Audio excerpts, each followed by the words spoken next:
তুমি কি জানো, বিপদের সময় মানুষ সবচেয়ে বেশি ভুল করে, কারণ সে ভয় পেয়ে নিজের চিন্তা শক্তি হারিয়ে ফেলে।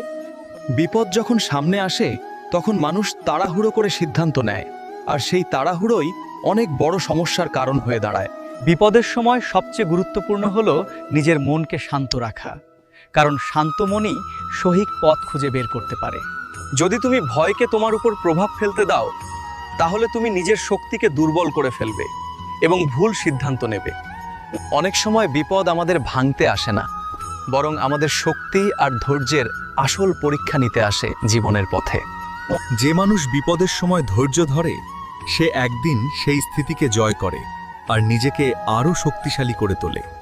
বিপদকে যদি তুমি শিক্ষা হিসাবে গ্রহণ করো, তাহলে সেটাই তোমাকে জীবনে এগিয়ে যাওয়ার নতুন পথ দেখাতে শুরু করবে। মনে রেখো, বিপদ যত বড়ই হোক, শান্ত মন আর সঠিক চিন্তা থাকলে তুমি সবকিছু পার করে এগিয়ে যেতে পারবে। চ্যানেলের ভিডিও যদি ভালো লেগে থাকে তবে লাইক এবং সাবস্ক্রাইব করুন। আমার সাথে বলুন রাধে রাধে রাধে।